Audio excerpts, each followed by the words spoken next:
ছেড়ে চলে গেছেন। উনি যাওয়ার পরও আমরা ওনাকে স্মরণ করি, কারণ উনি হলো চিরবিদায় নিয়ে গেছেন। তো সে তদ্রুপ আজকে যিনি বিদায় নিচ্ছেন সে আমাদের খুবই আমাদের মাঝে সাময়িক বিদায় নিচ্ছেন। আমাদের খুব খারাপ লাগতেছে। 31টি বছর উনি এই প্রতিষ্ঠানটির সাথে দৃঢ়ভাবে জড়িত ছিল এবং আজকে সবই কম্পিউটারের যুগ বর্তমানে। এখানে কম্পিউটারে এক টেবিলে বসে সব কাজ করা যায়, কোনো মানে পরিশ্রম নাই, কিছু নাই। কিন্তু আমরা একটা সময় গেছে, আমরা ওনার সাথে কাজ করেছি, দেখেছি এই সোনালী ব্যাংক রায়পুরা এটা এমন একটা ক্লান্সি ব্যাংক ছিল যেখানে নাকি মানুষ একটা সেকেন্ড দাঁড়াতে চায় না, অত্যাচার মানে অফিসারদের সাথে এরকম তারপরও ওনারা যারা ছিলেন বিগত দিন, যারা কুকুর মামা, তারপরে যে আমাদের আরো সিনিয়র যারা রয়ে গেছে তারা তারা যেভাবে ছিলেন, একটা বার কারোর সাথে কোনো রাগারাই না করে দেখা হাতে লিখতেন খাতার মধ্যে, রেজিস্টার খাতায়।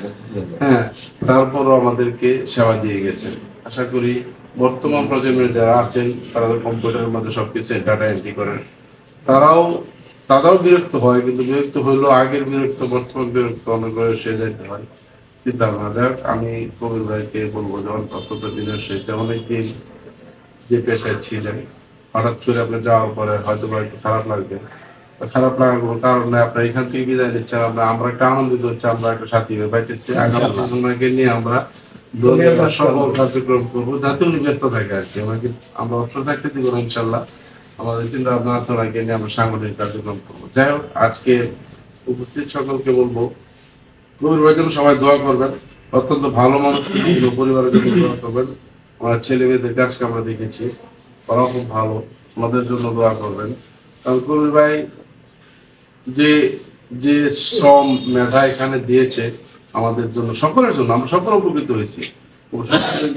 সোনালী ব্যাংকটাকে আমরা নিজের পরিবার মনে করি। কেন মনে করি? যখন কোনো কাজ লাগতো, আমার বিশেষ করে আমি ব্যাংকে বেশি জ্বালাইছি। সবাই বললো আমার খুব আমি বলে আমার ডিস্টার্ব করতো, আমি ফোন করে আমি তো আজ দিন শুনছি ভাই আমি আপনার দিকে আসবো, আমার টাকা লাগবে কিন্তু